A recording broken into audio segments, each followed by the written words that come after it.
ये बताइए कि आयुर्वेदा का जन्म कैसे हुआ? तो एक ज़माने में क्षत्रियों का पॉपुलेशन बढ़ गया था और they started becoming more powerful.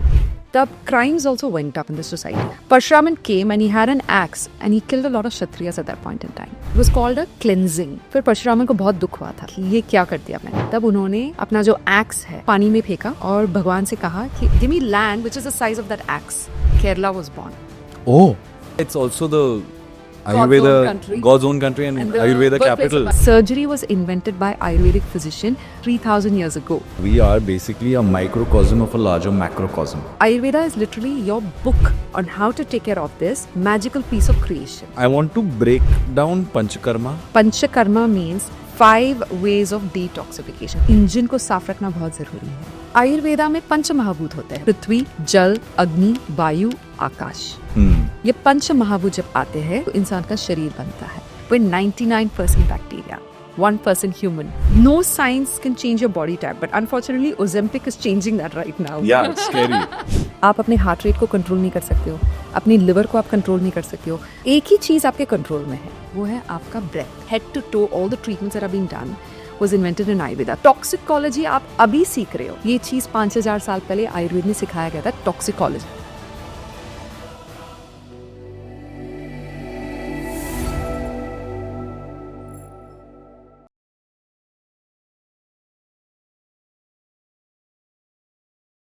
ये बताइए कि आयुर्वेदा का जन्म कैसे हुआ?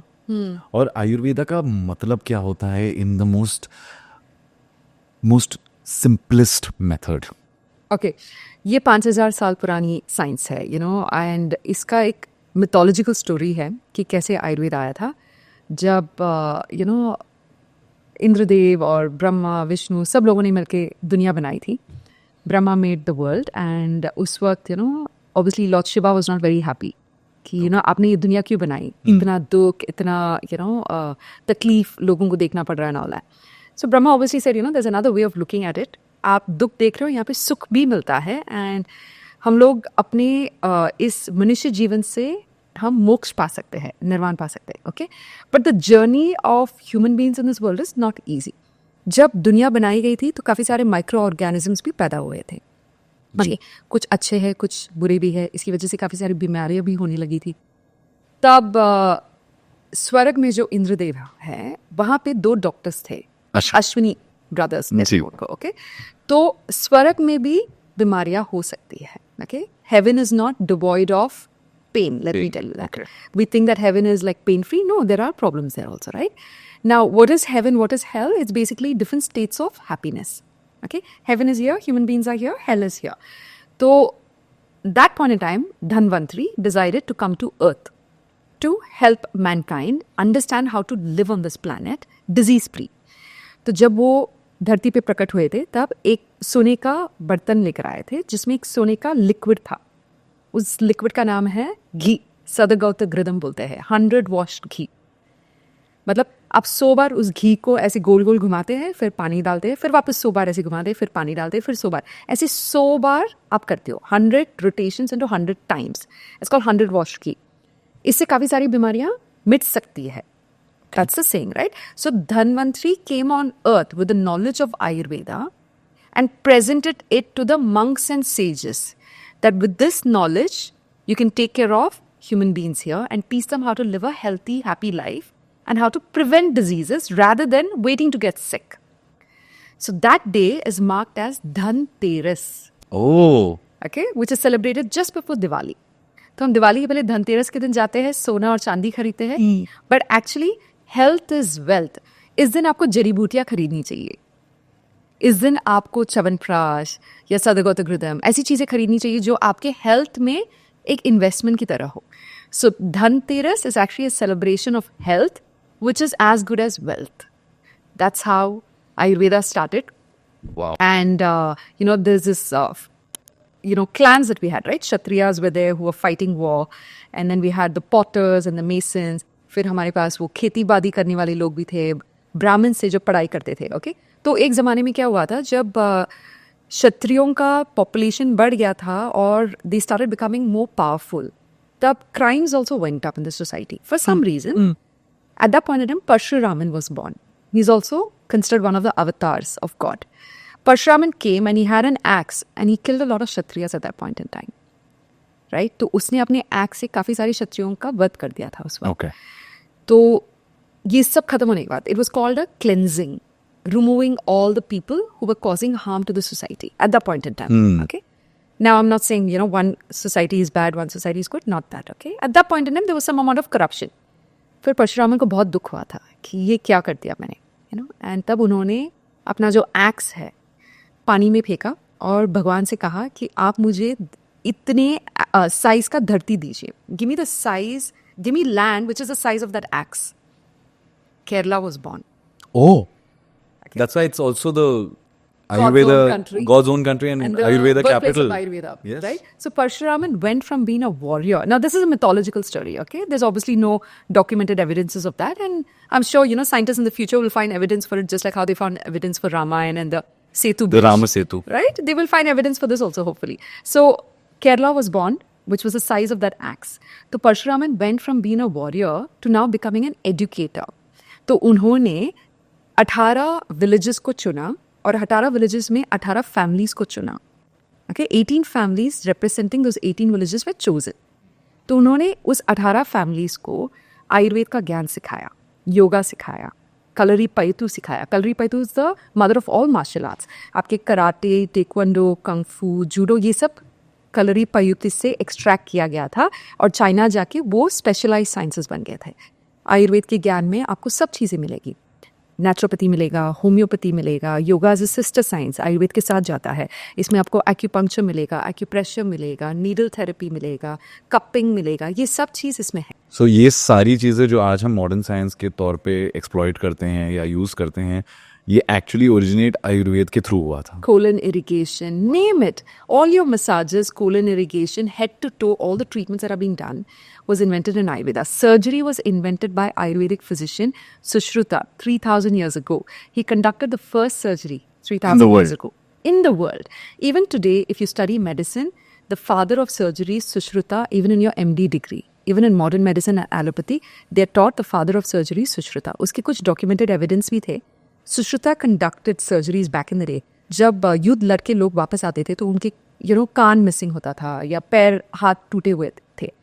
He used to heal broken bones, fractures heal करते थे. फिर यहाँ से स्किन निकाल के, चीक से या थाई से स्किन निकाल के वो कान बनाते थे जिनके कान मिसिंग थे युद्ध के बाद. और राइनोप्लास्टी सर्जरी 3,000 साल पहले आयुर्वेद में किया गया था. Rhinoplasty surgery was a known surgery. तो आपको लगता है कॉस्मेटिक सर्जरी यूएस में इन्वेंट किया गया था? Not at all. It was invented in Ayurveda. 100 साल पहले उसको कमर्शलाइज किया गया था, कैपिटलाइज किया था यूएस ने, बट ये इंडिया में बॉर्न हुआ था. सो आयुर्वेद में 8 ब्रांचेस हैं. देर इज जेरेंटोलॉजी, यानी taking care of senior citizens, उनकी बीमारियां अलग होती है.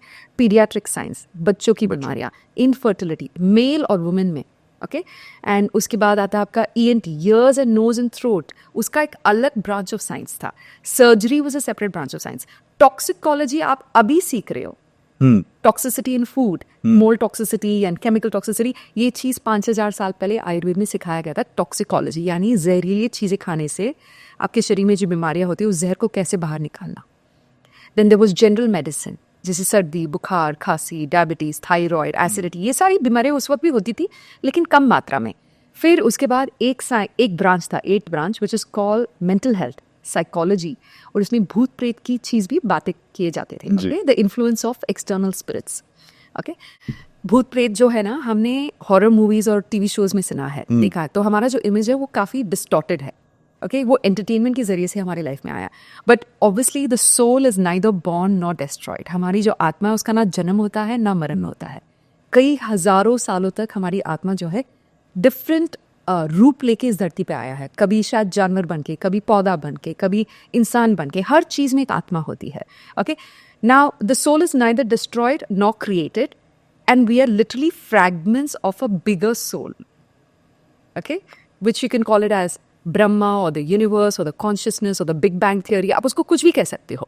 सो अगर सिंपल तरीके से कहा जाए, अगर एक वर्ल्डली नजरिए से देखना है, तो we are basically a microcosm of a larger macrocosm. Absolutely, well said. That's exactly what we are.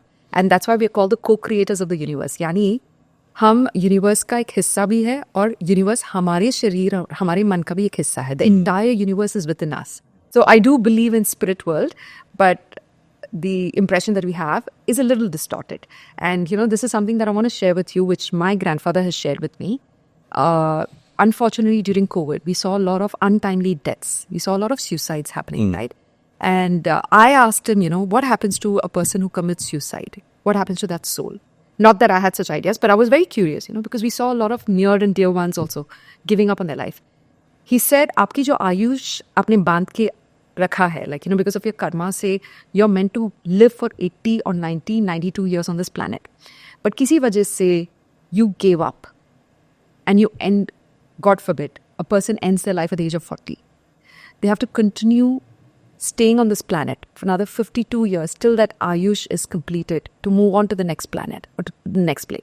Now, this is a spiritual fact. Not everybody has to believe in it, but it is considered one of the biggest sins. So, if anybody is watching this podcast and has any negative ideas about life, please do not consider it. It's worth fighting. Always remember, God has chosen the right challenges for you based on your capabilities. Right. Okay? अगर आप उस चीज़ पे विश्वास करते हो तो ठीक है. If you don't believe in God, also remember, you're only attracting what you're vibrating. हम एक मैग्नेट की तरह हैं. Correct. तो आप नेगेटिव एनर्जी वाइब्रेट करोगे तो शायद नेगेटिव इवेंट्स ही आप लाइफ में अट्रैक्ट करेंगे. तो you have to look at challenges as opportunities. In fact, my first message on social media for New Year's, I waited for 2 days for all the hype to die down. सब लोग अपने parties के photos share करने चाहते थे. I was like, finish everything. Then on 3rd Jan, we released a video. We said, an eagle, when it reaches the age of 40, it's a mystical story again. It reaches the age of 40 and it realizes the beak has become bent, okay? And it's not as young and strong as possible. The talons with which it catches prey has become very soft. उसमें वो ताकत नहीं रही.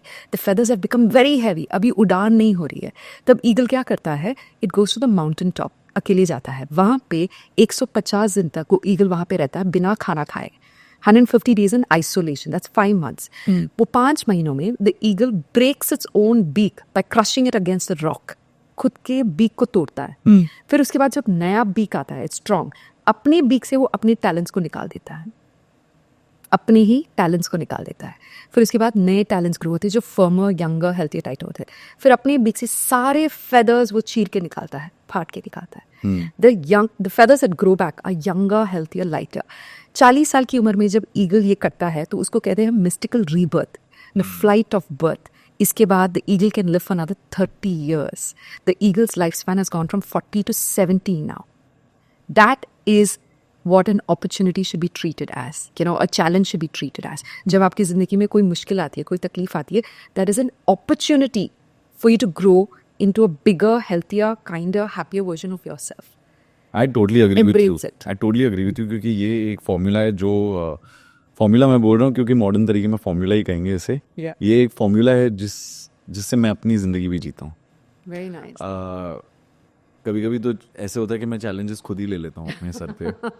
जैसे कि ये podcast acting छोड़ के पॉडकास्ट में घुस गया हूँ मैं. तो मैंने बोला चलो एक ज़िंदगी में एक नया चैलेंज है, करते हैं. वो भी एक चैलेंज था, उससे भी पार किया. ये एक चैलेंज ऐसे भी पार करके देखते हैं. The intention is so beautiful. The intention is, like you said, school beyond school. आप चाहते हो कि लोगों को वो पढ़ाई मिले, वो सीख मिले, वो नॉलेज का एक्सेस मिले. So why not? I mean, if you vibrated the right intention, the universe will also present the right opportunities to you and platform to you. When you reached out to me, I was like, why not? Let's go. And I'm so happy that I came. When I heard your intention and the mission behind the podcast, I was very happy. I said, yeah, why not? This is where I want my energy also to go. Thank you. Thank you. Yes, absolutely. तो आयुर्वेदा के बारे में थोड़ा और deep dive करते हैं. Body का एक नेचुरल बैलेंस होता है. Yes. आयुर्वेद के हिसाब से उसे दोष कहते हैं. 3 दोषों में डिवाइड होता है और हर बॉडी का एक दोष होता ही है. Correct. 2 दोष भी हो सकते हैं. बैलेंस हो सकता है कि वो एक बॉडी है तो वो एक ही दोष होते हैं. पहले दोष क्या हैं उनके बारे में बताइए. और ये बताइए कि मिक्सचर ऑफ दोष भी हो सकता है कि समझो कुणाल है तो उसका एक ही दोष हो सकता है या वो कुणाल मिक्सचर ऑफ 2 या 3 दोष भी हो सकता है. Okay. So लंबा सवाल है ताकि आप एक साथ बात कर सके. Right, absolutely. See, Ayurveda का मीनिंग है आयु प्लस वेदा. आयु means life and Veda means knowledge. So Ayurveda का मतलब है knowledge of life या science of life. Okay, it basically is a manual that Mother Nature has given us, you know, Lord Parshuram and Dhanvantri have given us on how to care for this body. जब आप कोई machine खरीदते हो, गाड़ी खरीदते हो, you know, mixie खरीदते हो, हेडफोन्स खरीदते हो, उसके साथ एक मैनुअल आती है, किताब आती है जिसमें लिखा है कि इस चीज़ का ख्याल कैसे रखना चाहिए. तो Ayurveda is literally your book on how to take care of this magical piece of creation. So use the manual. Use the manual. That's all it is. Forget Ayurveda versus modern medicine versus allopathy versus homeopathy. There's no such thing. Let me tell you, allopathy was also born out of Ayurveda somewhere. Okay. Out of a need. You know, in the 18th century, you know, when the Industrial Revolution happened, तब सारे लोग एक साथ काम करने लगे थे in close proximity. तो infections और diseases बहुत जल्दी फैलने लगे थे. तब उन्होंने antibiotics की खोज की थी. Right? The desire to heal human beings was the invention of Western medicine and allopathy. Unfortunately, हमने उसको बहुत ज़्यादा abuse कर दिया है antibiotics को, you know, and हमने हर चीज़ को quick fix solution से कर दिया है, you know. ठीक है, गॉल ब्लैडर स्टोन्स हो रहे तो जाकर गॉल ब्लैडर निकाल दीजिए, किडनी स्टोन्स हो रहे तो किडनी का सर्जरी करा लीजिए, you know, फैटी लिवर हो रहा है तो आप ये वाला मेडिसिन लेके उसको दबा दीजिए, कोल्ड एंड कॉफ हो रहा है तो आप मेडिसिन लेके उसको दबा दीजिए, फीवर हो रहा था आप उसको दबा दीजिए एंटीबायोटिक्स लेके. हमने काफ़ी सारी शॉर्टकट मेथड्स यूज़ करना शुरू कर दिया और हमने जो ओरिजिनल मैनुअल उसको सीखा नहीं. इसको कहते हैं जुगाड़ वाला साइंस. यू नो, समझो कप टूट गया, आपने इसके ऊपर एक टेप लगा दिया. That is a temporary treatment. You have not addressed the root cause of the problem. Correct. Right? So you need to stay away from temporary solutions. You do that only for a few minutes. You know, अगर accident हो गया है, fracture हो गया है, heart attack हो गया है, you have to go to the emergency room and take an acute treatment to arrest the problem. उसके बाद you have to change your lifestyle. Correct. What caused that heart attack? That's Ayurveda. Now, Ayurveda में पंच महाभूत होते हैं. पंच महाभूत यानी the 5 elements, okay? तो इस दुनिया में जो भी चीज़ आप देख रहे हो वो सब पंच महाभूत से ही बना है. Everything in this universe, in this planet, in this room, our body is made of these 5 elements, okay? पंच महाभूत. Yes. Panch yani 5. Maha yani superior. Bhoot yani elements, not the ghost. So there's 5 superior elements. Prithvi, Jal, Agni, Vayu, Akash. ये पंच महाभूत जब आते हैं तो इंसान का शरीर बनता है. Okay? Now जब पृथ्वी और जल साथ में आता है तो उसको हम कफ या कफा दोष कहते हैं. Okay? In south of India where Ayurveda was born, it was called Ayurveda, Yoga, Kapha, Pitta, Vata, Dosha. In north of India, A has been cancelled everywhere. They say Ayurveda, Yoga, Kapha, Pitta, Vata, you know, Dosh. So please know that both the pronunciations are actually correct. The original pronunciation is with an A. Now earth and water comes together to make Kapha Dosh. तो वो Kapha Dosh जो होता है, it's a biological building block. मिट्टी और पानी जब साथ में आता है तो घड़ा बनता है. उसका एक फिजिकल फॉर्म है. उसी तरह जब मिट्टी और पानी, पृथ्वी और जल सब साथ में आता है तो हमारा शरीर बनता है. Everything that you can see, the physical form is made of Prithvi and जल. Correct? That's why we are 70% water also. Exactly. And the food we eat and the water we drink is what the human body is made of. It's not made of titanium or any kind of heavy metal. It's not made of silver and gold, right? Our body is made of only earth and water. That's why when we're born, we're made of the 5 elements. And when we die, what happens to the body? वो disintegrate होके, decompose होके बाकी 5 महाभूत में चला जाता है. वो वापस पृथ्वी, जल, अग्नि, वायु, आकाश बन जाता है. Correct? There's no remains of the human body. It decomposes back into Mother Earth. Whether you cremate it or burn it or whatever you do, you don't bury it, the process is the same, right? पृथ्वी और जल आपका physical form बन गया. फिर इसके बाद है इसमें जीवन डालना. तो आपने जो वो घड़ा बनाया, पृथ्वी और जल मिक्स करके क्ले से घड़ा बनाया, उसको आप यूज़ नहीं कर सकते क्योंकि अभी भी वो गीला है. तब आप उसको लेके अग्नि में डालते हो. उसी तरह हमारे शरीर में एक अग्नि है. ओके, उसको जात्रण अग्नि कहते हैं हम पेट में. It's your digestive fire. फिर हमारे बॉडी में मेटाबॉलिक फायर है. हमारा बॉडी का टेम्परेचर होता है, right? It's about a certain degree. अगर बॉडी 0 डिग्री हो गया तो we are as good as dead. Correct? We are warm, we are alive. We become cold, we become dead. इसीलिए हमारा इमोशनल हेल्थ भी, as long as we are warm and compassionate, we are alive. When we become cold, we become dead inside. Okay, वही चीज़ है physical health and mental health, emotional health को लेकर. फिर आपने वो अग्नि डाला, तब जाके वो घड़ा बन गया. उसी तरह अग्नि आपके शरीर में आके जीवन देता है. It brings your body to life. अग्नि से डाइजेस्टिव फायर, मेटाबॉलिक फायर है और ट्रांसफॉर्मेटिव फायर है. क्योंकि आप जो जल और पृथ्वी खाते हैं, you know, the food that you eat has to get transformed into digestive juices. The digestive juices gets transformed into plasma, blood, you know, your white blood cells, RBC. And then it gets transformed into muscles, fat, adipose, skin, hair, bones, teeth, nails, bone marrow, nervous system, sperm, egg, reproductive health, वो कहाँ से आया? आपने जो पृथ्वी और जल का seven किया, ट्रांसफॉर्मेटिव फायर, अग्नि ने उसको ट्रांसफॉर्म किया digestive juices में, then there are different transformative fires that transformed it into various tissues. That's अग्नि. फिर आता है आपका एयर एंड स्पेस, वायु और आकाश. जब वो साथ में आता तो वो बनता है वात, यानी वाता दोष.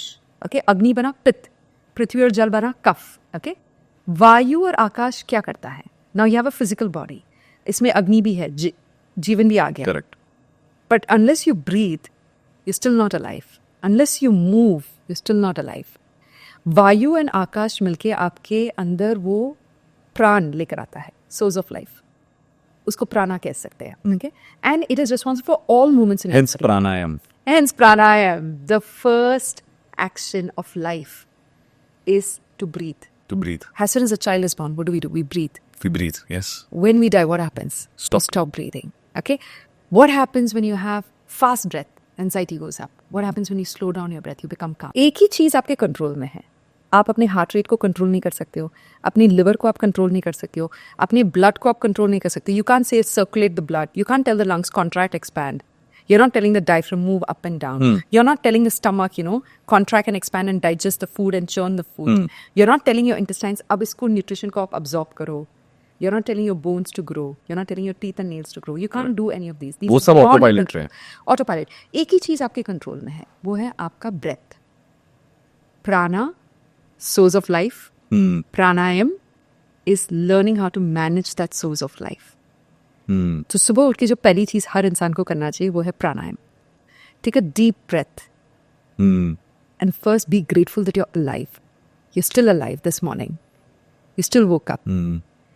Start with gratitude and then start managing your breath. Yoga मेरे लिए बहुत ज़रूरी चीज़ है. तो यहाँ पे प्राणायाम शुरू होता है एंड यहीं से आपका वात भी आता है. वात दोष यानी वायु और आकाश, वो आपके अंदर प्राण लेकर आता है. Prana. Okay, now it is responsible for all movements in your body. If you don't have vata, you have no movements, you are as good as a vegetable. Vata जो है आपका लंग्स कॉन्ट्रैक्ट एक्सपैंड करता है, आपके हार्ट को पंप करता है, आपके ब्लड को सर्कुलेट करता है, आपके खाने को मूव करता है, स्टमक से लेके इंटेस्टाइन से, आपके कचरे को बाहर निकालता है, आपके बोन्स एंड मसल्स मूवमेंट, हाथ और पैर हिलाने में मदद करता है. आपके बातचीत में वात है, आपकी सोच में वात है, आपके ब्लिंकिंग ऑफ आईज में वात है. तो आपका कफ फिजिकल बॉडी हुआ, आपका पित्त अग्नि हुआ, और आपका वात ऑल काइंड्स ऑफ मूवमेंट. आपके बॉडी में, मेरे बॉडी में, हर चीज में कफ, पित्त और वात सब कुछ है. तो बहुत लोग ये समझने की कोशिश करते हैं कि हम किस दोष में बिलोंग करते हैं. पर आपने बहुत सरल तरीके से समझाया, बहुत अच्छे तरीके से समझाया कि तीनों दोष हर इंसान में होते हैं. Absolutely. और उसी से इंसान बनता है. वाह, ब्यूटीफुल. आपने अग्नि की बात की, डिजेशन की बात की, उसके बारे में थोड़ा इलैबोरेट कर सकते हैं, उसके बारे में थोड़ा बात कर सकते हैं. क्या साइंस होती हैं एक इंसान को समझना चाहिए कि मेरा डाइजेशन वीक है? Now, as we discuss कि हमारे शरीर में तीनों दोष होते हैं, कफ और पित्त और वात. एंड दोष is not a negative word. दोष हम समझते कि कोई गलती है हमारे शरीर में. It's not like that, okay? हमारे शरीर में कफ, पित्त और वात है. पित्त एंड वात कंट्रोल योर डाइजेशन. ओके, आपका जो डाइजेशन है यहाँ पे शुरू होता है. And I will explain to you how. Now, आपके शरीर की एक प्रकृति है और आपके शरीर में एक विकृति है. उसका एक मीनिंग मैं समझाती हूँ, then I will get into the digestive fire. प्रकृति यानी आपका बॉडी टाइप, आपका नेचर ऑफ द बॉडी, आपका बायोलॉजिकल ब्लूप्रिंट. क्या ये मर्सिडीज बेंज है, या क्या ये BMW है, या क्या ये मारुति सुजुकी है. One is not superior than the other. Okay, and it also says क्या ये डीजल की गाड़ी है या पेट्रोल की गाड़ी है, तो आप इसमें क्या डालेंगे. तो आपको जानना जरूरी है कि what is the model of your body. Okay, now mother nature के पास इतना टाइम नहीं है कि हर चीज को एक एक करके बनाए, तो उन्होंने 7 प्रोटोटाइप्स बनाए. ओके, इंसान के 7 प्रोटोटाइप्स. ओके, फर्स्ट प्रोटोटाइप है कफा डोमिनेंट बॉडी टाइप, यानी आपके शरीर में तीनों दोष है, कफ, पित्त और वात, लेकिन कफा ज्यादा डोमिनेंट है. सेकंड बॉडी टाइप है पित्त डोमिनेंट. थर्ड बॉडी टाइप है वात डोमिनेंट. तो इनमें क्या फर्क है, प्लीज बताइए. सो कफ डोमिनेंट में अर्थ एंड वाटर ज्यादा डोमिनेंट है, तो आपका शरीर जो है मोटा होता है, भारी होता है, So thick bones, good skin, good hair, and you tend to have an inclination towards more mucus in the body. क्योंकि earth and water जब mix होता है तो एक गीला सा मिश्रण बनता है, तो आपके शरीर में म्यूकस ज़्यादा होता है, वाटर रिटेंशन ज़्यादा होता है। म्यूकस ज़्यादा होता है तो क्या होता है? Cold, cough, sinus, allergy, asthma, hay fever, lung congestion, bronchitis, यहाँ पे आपको ज़्यादा प्रॉब्लम्स होती है। म्यूकस और ज़्यादा बढ़ने लगता है शरीर में तो क्या होता है? मोटापा बढ़ता है, obesity, diabetes, cholesterol, heavy related disorders, thyroid, fibroid, cyst, tumour, ये सारी चीज़ें वहाँ से डेवलप होता है। कफ बॉडी टाइप, ओके। तो if I know in advance कि मेरा बॉडी टाइप कफा प्रकृति का है, मुझे इन सारी बीमारियों का इंक्लिनेशन है ऑलरेडी, तो मैं एडवांस में वो सारी चीज़ें खाने लगूंगी ताकि ये सारी बीमारियों को मैं दूर रख सकूँ। That's what Ayurveda tells you.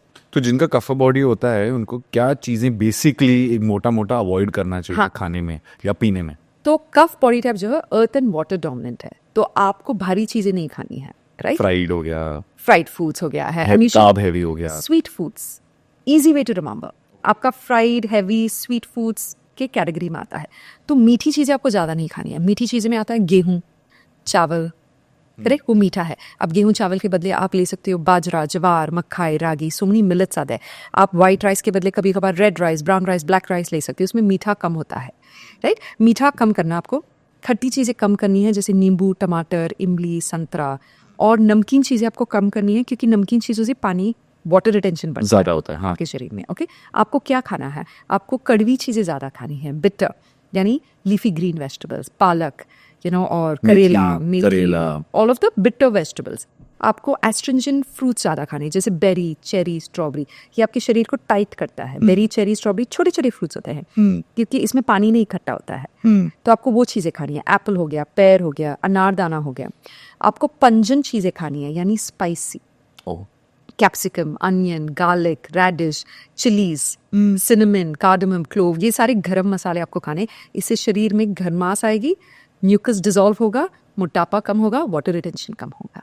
Such a beautiful science. It tells you आपका body earth and water dominant है, तो आपको अर्थ एंड वाटर ज़्यादा नहीं खाना, आपको फायर, एयर एंड स्पेस ज़्यादा खाना है। तो जो डोमिनेंट है वो नहीं कंज्यूम करना है, Correct. बाकी चीजों को कंज्यूम करना है। ओके। नाउ वाटरमेलन, उसका क्या एलिमेंट होगा dominant? Earth and water. Earth and water sweet है, इजी, तो अवॉइड करना चाहिए। हाँ। चिलीज, उसका क्या एलिमेंट होगा डोमिनेंट?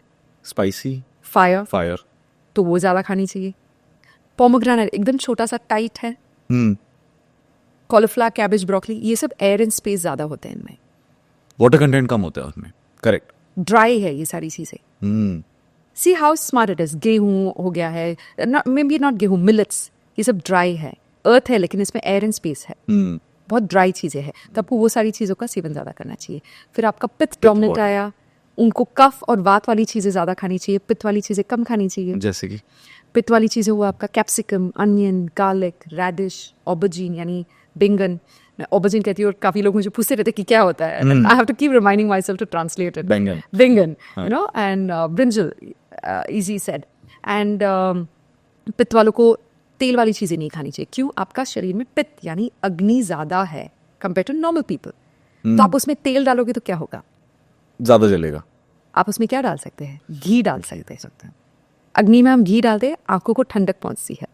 आप अपने पेट की अग्नि में घी डालोगे तो आपको भी ठंडक पहुंचेगा। सब्जा सीड्स ले सकते हैं, पेट में ठंडक पहुंचती है ना। यू कैन टेक जुकीनी या खीरा, क्यूकम्बर या कैरेट, ये सब मीठा होता है और ठंडा होता है। तो पित्त वालों को कूलिंग चीजें ज्यादा खानी तो चाहिए। पित्त वाले बॉडी को वाटरमेलन सूट करेगा, बहुत अच्छा सूट करता है। उनको स्पाइसी चीज़ें सूट नहीं करता है, सॉल्टी चीज़ें भी सूट नहीं करता। अब अग्नि में नमक डालोगे नहीं। और उनको खट्टी चीज़ें भी सूट नहीं करता है क्योंकि उससे अग्नि और ज़्यादा इरिटेट हो जाता है। उनको मीठी चीज़ें सूट करती है, कड़वी चीज़ें सूट करती है, इससे उनका खून साफ होता है। और उनको एस्ट्रिंजन यानी जो शरीर को थोड़ा सा टाइट करता है, हवा पानी कम करता है, जैसे हमने अनार, cherry, strawberry, okay. And pitta वालों को जनरली शरीर में इन्फ्लेमेशन बहुत जल्दी होती है, सूजन, अग्नि ज्यादा है, ओके। अग्नि बहुत ज्यादा बढ़ गया पेट में, आपने बहुत ज्यादा पानी पूरी और नमकीन चीजें खा ली, आपको बर्निंग सेंसेशन, एसिडिटी, रिफ्लक्स तुरंत होता है, तो आप ठंडी चीज खाएंगे। आप शायद दूध में रोज मिल्क यानी क्या बोलते हैं, गुलाब का शरबत डाल के लेंगे पेट को ठंडा करने के लिए। We are doing it on a daily basis, you are not paying attention. तो ये पित्त बॉडी हो गई, ये पित्त बॉडी टाइप हो गया है। फिर आपका वात बॉडी टाइप आता है जो थिननेस बॉडी टाइप है। तो कफ बॉडी टाइप जो है थिक होता है, हैवी। अर्थ एंड वाटर सबसे हैवी है, जी। पृथ्वी और जल सबसे हैवी है, तो उनका शरीर भी सबसे बड़ा होता है। तो इन लोगों को याद रखना चाहिए कि आपका शरीर बहुत जल्दी बढ़ता है, you put on weight very easily and वजन घटाने में तकलीफ होती है। तो don't put too much pressure on yourself, but at the same time be physically active every day. फिर आता है पित्त बॉडी टाइप, मीडियम बिल्ड है उनका। उनका अग्नि ज़्यादा कम हो सकता है, बहुत जल्दी फ्लक्चुएट होता है। अग्नि ना एक स्टेडी नहीं होता उनका, तो बहुत जल्दी वेट पुट ऑन होता है, बहुत जल्दी वेट लॉस भी होता है। कुछ लोग आप देखते हो जिम जाते ही 2 हफ्ते में 5 kg ऐसे कम हो गया जैसे लग रहा है, 2 हफ्ते में इतना पतला हो गया। एंड कभी कभार वो लोग एक्सरसाइज करेंगे तो 1 महीने में इतना मोटा लगने लगते हैं। You seen people like that, वो पित्त बॉडी टाइप हुआ। ये बहुत एथलेटिक होते हैं, okay, they generally muscular, natural builder, उनका शार्प फीचर्स होता है। कफ वालों को राउंड फेस होता है, पित्त वालों को शार्प फेस होता है, अग्नि वाला फेस। फिर आता है vata body type, the thinness body type, सबसे पतला। उनके बोन्स बहुत पतले होते हैं, लाइक आई एम अ वात बॉडी टाइप, मेरा बोन्स बहुत थिन एंड ब्रिटल होगा, क्योंकि उनके शरीर में हवा और आकाश ज्यादा है, वायु और आकाश ज्यादा है। अगर हड्डियों में वायु और आकाश ज्यादा हुआ तो क्या होता है? It becomes perforated like a sponge, खड्डे खड्डे खड्डे, उसको कहते हैं हम ऑस्टियोपोरोसिस। तो हड्डियों में अगर वात बढ़ गया तो उसको हम कहते हैं osteoporosis, arthritis, rheumatism, spondylosis, body ache, pain, fatigue, joint disorders, because lubricant खत्म हो गया है, सूख गया है। तो जो वात बॉडी वाले होते हैं वो भी, जिनके समझो वेट काफी ज्यादा होता है, पर वो भी तो एक होता है ना। हाँ, दैट इज अ प्रकृति है ना, विकृति। ओके, आपका प्रकृति है वात बॉडी टाइप, तो you have an inclination towards vata disorders, bloating, gas, flatulence, indigestion, और thin brittle bones, bone related issues, body ache, pain, anxiety, बहुत ज़्यादा सोचना, क्योंकि वो मूवमेंट है, बहुत हाइपर एक्टिव होना। ओके, आपका प्रकृति वात है, लेकिन आपको सर्दी खांसी हो गया तो आपको कफ विकृति हुआ है, ओके, इम्बैलेंस कफ हुआ है। आपका बॉडी टाइप वात ही रहेगा from the time of birth to the final existence. No science can change your body type, but unfortunately, Ozempic is changing that right now. Yeah, it's scary. It's scary. What it's doing is it's stripping away all the good fat and bringing you into the Vata phase of your life. Now, here's an interesting thing, okay? हमने सीखा पृथ्वी, जल, अग्नि, वायु, आकाश मिलके कफ, पित्त और वात बनाता है। इसके 7 प्रोटोटाइप्स हुए, कफ डोमिनेंट, पित्त डोमिनेंट, वात डोमिनेंट, कफा पित्ता डोमिनेंट, कफा वाता डोमिनेंट, पित्ता वाता डोमिनेंट, ड्यूअल बॉडी टाइप। एक इंसान कैसे आइडेंटिफाई करे, अगर घर बैठ के कोई ये पॉडकास्ट देख रहा है और वो उनके पास एक्सेस नहीं है, जिनके पास वो जा सके और फाइंड आउट कर सके, तो खुद कैसे समझ सकता है कि मेरी कैसी बॉडी टाइप है, और उस हिसाब से फिर वो रिसर्च करे कि मेरे को क्या खाना चाहिए, कैसा लाइफस्टाइल जीना चाहिए, कैसी लाइफस्टाइल जीनी चाहिए? How do you identify that on your own? Okay, आपका ब्लड टाइप आपने कैसे आइडेंटिफाई किया था? टेस्ट करा के। तो आयुर्वेद ऐसी चीज़ है, आपको आयुर्वेदिक वैद्य के पास जाना चाहिए at least once in a lifetime. At least ज़िंदगी में एक बार आप एक आयुर्वेदिक डॉक्टर के पास जाके अपनी प्रकृति नाड़ी चेक कराइए। उन्होंने 5 साल तक, 10 साल तक पढ़ाई करके ये चीज़ सीखी है कि कैसे बॉडी टाइप को आइडेंटिफाई करना है। Okay, that's number 1। नंबर 2, अभी भी आप घर बैठे बैठे क्यूरियोसिटी के कारण अगर आप जानना चाहते हैं कि आपका बॉडी टाइप क्या है, तो ऑनलाइन आप जा सकते हो। हमारी वेबसाइट है www.prana-by-dimple.com। काफ़ी सारे ऑनलाइन दोषा क्विज है, आप उसमें दोषा क्विज करके जाके 15 से 20 क्वेश्चंस होते हैं, उनको आंसर करने पड़ते हैं। जैसे आपकी हड्डियाँ कैसे है, is it thick, is it medium, is it narrow, आपके नाखून कैसे है, is it pinkish, reddish, whitish, is it dry, आपका स्किन कैसा है, ऑयली है, ड्राई है, ऐसी काफ़ी सारी चीज़ें हम क्वेश्चंस पूछते हैं। Then the answer that comes tells you whether you're a कफ, पित्त, वात dominant or dual body type. But ये एक self diagnosis है. It has a 50% margin of error, 50% success rate. क्योंकि आप अपने आप को diagnose करने की कोशिश कर रहे हो based on your experience. Based also on just generic questions. And it's also very limited. It's basically like tasting. तो किसी ना किसी, अगर आपने पानी पिया नहीं है, आपने सिर्फ टेस्ट किया। Correct. So अगर आपके पास एक्सेस है तो आप जिंदगी में एक बार एक आयुर्वेदा एक्सपर्ट के पास जाइए, और वो बता सकते हैं। और आपने सीखा है ये? सो मैं लोगों को देख के अभी बता सकती हूँ कि आपका कफ है या पित्त है या वात, आपका पर्सनालिटी देख के आपको मैं बता सकती हूँ। चलिए लाइव करते हैं, मेरा बताइए।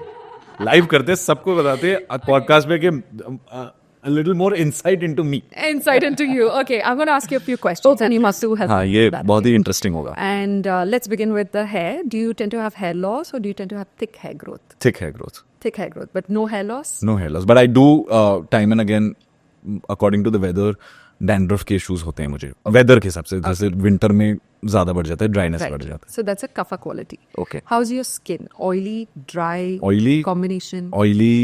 Oily, mostly oily on the face. Rest, I mean, it's normal, I feel. That's also kapha quality. Okay.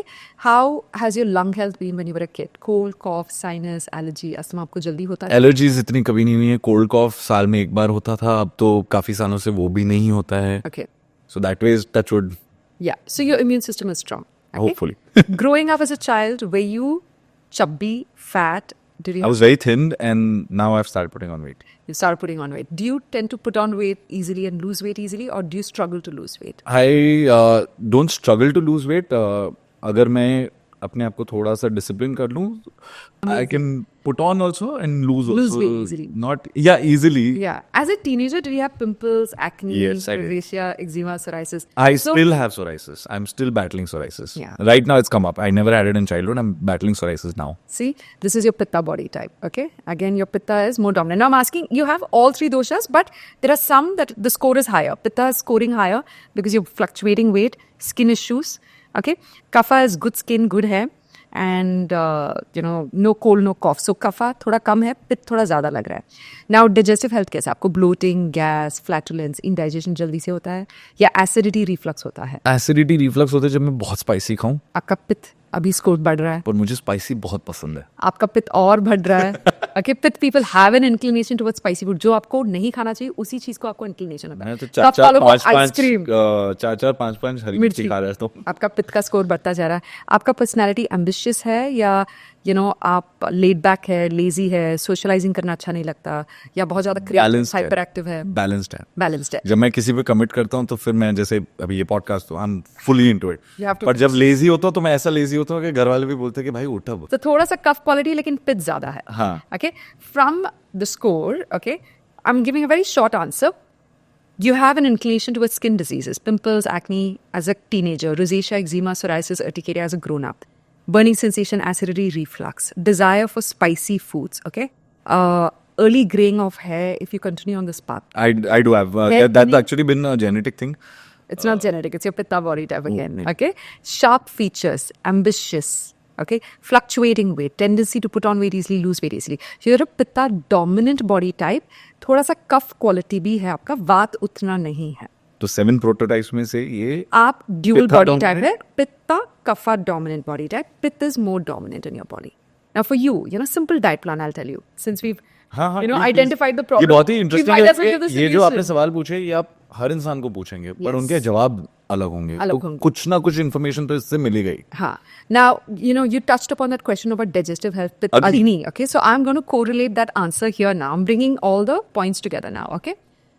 आपका जो बॉडी टाइप है पित्त डोमिनेंट बॉडी टाइप है, ओके? तो आपको कौन सी चीजें नहीं खाना चाहिए? खट्टी चीजें आपको बिल्कुल नहीं खाना चाहिए. जैसे कि अचार, नींबू, टमाटर, इमली, फर्मेंटेड फूड्स, अचार, कोम्बुचा, केफिर, सौरकाट, पिकल्स, पापड़, इडली, डोसा, ढोकला जो रात की बनी है, आपको बिल्कुल नहीं खाना चाहिए. फ्रेश डोसा खा सकते हैं. Moong dosa, ragi dosa, quinoa dosa, made fresh in the morning. You can soak it overnight, blend it in the morning and have it. That is fine. But आपको fermented foods बिल्कुल नहीं खानी चाहिए. Fermented foods is a trigger for psoriasis. Beer, wine, alcohol is a trigger for psoriasis. Okay. At this point in time, you should also stay away from all acidic foods. The more acidity goes up in your body, the more psoriasis will get triggered. Acidity, burning sensation will also get triggered. What are acidic foods? Very general discussion. Meat, seafood, eggs, dairy products are acidic in nature. Okay. Okay, they're also called tamasic foods. They have a negative vibrational frequency when you talk about spiritual health. Okay, what are alkaline foods? All fruits, vegetables, grains, pulses, beans, legumes, nuts, seeds. आपके जमीन के ऊपर जो भी चीजें उगती है वो सब सात्विक है. आलू, प्याज, लहसुन भी थोड़ा तामसिक होता है. Okay? जमीन के ऊपर जो भी उगता है उनको सूर्य की रोशनी मिलती है. They have prana, source of life. Okay? जो जमीन के नीचे उगता है वो तामसिक हो जाता है थोड़ा सा, बिकॉज उसमें पानी और पृथ्वी ज्यादा होने की वजह से उसमें काफी सारे कीटाणु ग्रो होते हैं. That potato is home to millions and billions of microorganisms. Monsoons में उसमें लट मिलते हैं आपको. इसीलिए हम मॉनसून्स में आलू, प्याज, लहसुन का सेवन नहीं करते हैं. श्राद्ध महीना कहते हैं हम उसे. हम सिर्फ ज़मीन के ऊपर उगती चीज़ों का सेवन करते हैं। तो आपको भी ज़मीन के ऊपर की चीज़ों का सेवन करना चाहिए। प्याज और लहसुन नहीं खाना चाहिए ज़्यादा, क्योंकि वो भी पित्त बढ़ाता है। एप्पल साइडर विनेगर आपके लिए बहुत ही जहरीला है, you should never touch it, it's double fermented. I don't. Okay, and आपको क्या खाना चाहिए? मीठी चीज़ें खानी चाहिए। मीठी चीज़ें यानी गेहूँ, चावल, okay, red rice, brown rice थोड़ा कम, बिकॉज वो पित्त बढ़ाता है। ब्लैक राइस खा सकते हो आप। आप मखाई, रागी, अमरंद, ये सारी चीज़ें खा सकते हो। बाजरा थोड़ा कम, वो गर्म करता है। जवार ज़्यादा खा सकते हो आप, वो भी ठंडा करता है। करेक्ट, रागी ठंडा करता है, रागी बहुत अच्छा आपके लिए। आप हर सब्जी का सेवन कर सकते हो, लेकिन कैप्सिकम यानी आप उसको अंग्रेजी मिर्च कहते हैं, शिमला मिर्च, फिर प्याज, लहसुन और मूली, इन चीज़ों का सेवन कम करना चाहिए। बैंगन का सेवन भी कम करना चाहिए, ये पित्त बढ़ाता है। ओके, खट्टी चीज़ें कम हो गई। नमकीन चीज़ें आपको ज़्यादा नहीं खानी चाहिए, जैसे कोई भी चीज़ में ऊपर से नमक डाला है, चिप्स हुआ, कुरकुरे हुआ, ये सारी चीज़ें आपको नहीं खानी चाहिए, है ना। तो नमकीन इज़ आउट, खट्टी चीज़ें आउट, एंड तली हुई चीज़ें आउट, और गर्म करने वाली चीज़ें out. Instead you will have foods that are sweet, bitter आपके लिए बहुत अच्छा, क्योंकि वो खून को साफ करता है। And astringent, blueberries, cranberries, raspberries, ये भी बहुत अच्छा है। एंड दूसरी चीज़ है, आपका पित्त ज़्यादा है, अग्नि ज़्यादा है, अग्नि को शांत करने के लिए आपको रोज़ सुबह गर्म पानी में 1 चम्मच घी डाल के सेवन करना चाहिए। I don't like ghee. But it's very very important, Fair enough. Yeah. Very very important for you. Okay, आपको तेल की चीज़ें नहीं खानी चाहिए। तो आपको सब्जी, दाल वगैरह तेल में नहीं बनाना है, घी में बनाना है। सब्जी को आप पानी में भी बना सकते हो। आप तेल गर्म करके उसमें छौंक डालते हो, आप पानी गर्म करके सब्जी डाल के भी बना सकते हो। Correct. ओके, तेल का सेवन आपको बंद करना पड़ेगा, घी का सेवन ज़्यादा करना पड़ेगा, एंड फर्मेंटेड फूड्स, खट्टी चीज़ें, all that out. If you follow this, you sorted. And दूसरी चीज़ है रॉन्ग कॉम्बिनेशंस ऑफ फूड्स, विरुद्ध आहार, जो एक बहुत ही लंबा सब्जेक्ट है, इसके बारे में भी बात करेंगे। रॉन्ग कॉम्बिनेशंस ऑफ फूड्स खाने की वजह से हमें स्किन डिजीजेस होते हैं। Okay. Okay, this is something I want everybody to learn, because एक छोटा सा गलती आपके शरीर को भी नुकसान पहुंचा सकता है और किसी की जान भी जा सकती है। Okay, for example something as simple as अंगूर और दूध अगर आपने मिक्स करके खा लिया, या किसी बच्चे ने दूध पीने के बाद अंगूर खा लिया, it can create severe food poisoning. Okay, Because अंगूर एसिडिक होता है, Very and acidic दूध and को अगर एसिड डालेंगे, जैसे नींबू छोड़ते हैं तो पनीर बन जाता है। the curdling जाता है। process is Curdling. poisonous inside the stomach. आप जैसे नींबू और दूध को देख सकते हो फटते हुए, संतरा भी नहीं डालोगे ना आप दूध में, मौसम्बी नहीं डालेंगे, तो एप्पल, बनाना, पेयर, ये भी नहीं डाल सकते। इन सब में भी फ्रूट एसिड्स होते हैं, malic acid, fumaric acid, citric acid, ascorbic acid. Melon and milk is even more poisonous. लोग मेलन का एक कस्टर्ड बनाते फिर उसमें दूध डाल देते हैं। It creates severe diarrhoea, IBS symptoms. IBS यानी आपका पूरा कोलन और गट लाइनिंग रप्चर हो चुका है। अब अंदर कुछ भी जाता है तो वो इरिटेट करता है, वो तुरंत बाहर आ जाता है। एक प्रोटेक्टिव लेयर होता है, जैसे हमारे शरीर के ऊपर ये स्किन है, प्रोटेक्टिव लेयर, उसी तरह हमारे शरीर के अंदर भी एक म्यूकस लाइनिंग होता है। It's a good mucus which protects your organs from all the stomach acids. अब वो म्यूकस पूरा स्ट्रिप हो गया, क्योंकि अब बार बार रॉन्ग कॉम्बिनेशन फूड खा रहे हो, तो पूरा म्यूकस स्ट्रिप हो गया। अब रगड़ रगड़ के अपनी बॉडी को वॉश करोगे तो पूरा ड्राई हो जाएगा, ऊपर का स्किन भी निकल जाएगा कभी कभार। विंटर में यही हो रहा है हमारे साथ। करेक्ट। इसे हम कहते हैं विंटर में थोड़ा कम नहाना चाहिए। बॉडी को आप बहुत ज़्यादा स्क्रब करोगे अंदर से with all the packaged foods, processed foods, citric foods, soda, carbonated drinks, apple cider vinegar, mucus strip हो जाएगा। फिर जो खाना आपके स्किन को अंदर से टच कर रहा है ना, वो अल्सर्स, कोलाइटिस, IBS, ये सारे सिम्टम्स क्रिएट कर सकता है। एंड फिर वो वहाँ से लीक होके होल्स बनने लगते हैं आपके अंदर के गट इंटेस्टाइनल लाइन में। वहाँ से खाना, अनडाइजेस्टेड बैक्टीरिया, अनडाइजेस्टेड फूड सब रिलीज होता है ब्लड में, and it deposits under the skin because it doesn't want to affect the heart. The body brings it towards the surface of the skin to release it through the pores in the form of sweat. But उस skin के नीचे accumulate होके psoriasis, eczema, rosacea, urticaria बनता है। Allergies are always caused due to wrong combinations of foods. IBS has got triggered because of wrong combinations of foods. Colitis, colon health issues, gut health issues, leaky gut syndrome. This is all because of wrong combinations of foods and wrong lifestyle. तो अब जब digestion की बात कर रहे हैं, बहुत लोग आजकल कर रहे हैं, पंचकर्मा बहुत ही फेमस होने लग गया। Yes. I must use the word famous होने लग गया, क्योंकि ये हमेशा से था। हाँ. और अब मैं देखता हूँ बहुत लोग जा रहे हैं जिनको प्रॉब्लम है और वो पंचकर्मा कर रहे हैं, और बहुत लोग ऐसे भी कर रहे हैं कि चलो करते हैं, पंचकर्मा करके देखते हैं। मेरे को I want to break down panchakarma, Yeah. So that लोगों को समझ में आए कि पंचकर्मा चीज क्या है प्रोसेस क्या है उसका, और किन लोगों को डेफिनेटली करना चाहिए या वो हर इंसान कर सकता है? अगेन लंबा सवाल है ताकि आप एक फ्लो में बात कर सके इस बारे में. Absolutely, तो पंचकर्मा के बारे में सब कुछ बता दीजिए. Yes, you know, I'm so glad that you're touching upon all these important topics. And आपने digestive health की पहले बात की थी, वहीं पे पंचकर्मा भी वापस शुरू होता है. So everywhere, all answer has good digestive health as one of the answers. Okay? क्योंकि ये हमारा फ्यूल इंजन है. Okay? यहाँ पे खाना जाता है, यहाँ पे digestive juices और फ्यूल बनता है. वो फ्यूल जाता है brain, heart, liver, kidney, intestine, gall bladder. सारे ऑर्गन्स जो है इस पे डिपेंड करता है. आपके जो digestive organs है, okay, right from your mouth, esophagus, stomach, small large intestine, colon, liver, gallbladder, pancreas, even appendix, they all contribute to the digestion process. Okay. It's called the gut. Engine को साफ रखना बहुत ज़रूरी है. Engine को optimum रखना बहुत ज़रूरी है. इंजन में undigested food, heavy metals, toxins नहीं इकट्ठा होना चाहिए, नहीं तो पूरा शरीर बंद होने लगता है. Panchakarma means 5 ways of detoxification. पंच यानी 5, कर्मा यानी actions. 5 actions to detoxify the body. आपके शरीर में जितना पॉइजन, जितना अनडाइजेस्टेड फूड फंसा हुआ है, जितना म्यूकस, ब्रीडिंग ग्राउंड बन गया बैक्टीरिया, उसको निकालना पंचकर्मा कहते हैं. तो panchakarma is usually done to a healthy person. Technically अगर आपको सर्दी, खांसी, बुखार हो रहा है तो आप उस टाइम पंचकर्मा नहीं करेंगे. You have to wait to recover because it will become worse because we're increasing the blood circulation. Okay. Panchakarma के पहले होता है शोधना. Okay, and a series of treatments to sweat out the toxins. So उसके साथ होता है अभ्यंगम, full body massage to increase blood circulation. रगड़ रगड़ की मसाज करते हैं is equal to going to the gym for 1 hour. उससे ब्लड सर्कुलेशन इतना बढ़ने लगता है, ऑल द टॉक्सिन जो इकट्ठा वो सब लिक्विफाई होके मूव होने लगते हैं. डेब्री खून के साथ मूव होने लगता है, वो सब यहाँ आने लगता है. पोटली मसाज होता है to sweat out the toxins, inflammation, सूजन कम करने के लिए. फिर स्टीम बाथ होता है, उससे भी आपके शरीर से टॉक्सिन्स निकलते हैं पसीने से. सो 10% toxins will come out through the pores. बाकी की जो 80-90% टॉक्सिन्स है वो यहाँ पे इकट्ठा होने लगते हैं because this is the exit route. Okay. The body knows, but now you are helping the body move the kachra. Direction दे रहे हो उन्हें. हाँ, from the head to toe, you're creating a muscular massage movement, a circulatory movement to move the toxins towards the colon. जब वो यहाँ पे इकट्ठा होने लगता है तो पंचकर्मा शुरू करते हैं. इसके पहले हुआ preparation of the body for panchakarma. तो प्री हो गया आपका, अभी पंचकर्मा शुरू होगा. आपका massage. Yes, pre was massage, जिसका क्या क्या कहते हैं उसको? अभ्यंगम कहते हैं. अभ्यंगम. तो प्री पंचकर्मा, प्री इज अभ्यंगम. हाँ, एंड श्वेदना होता है, स्वेटिंग, श्वेदना. पोटली massage, steam bath.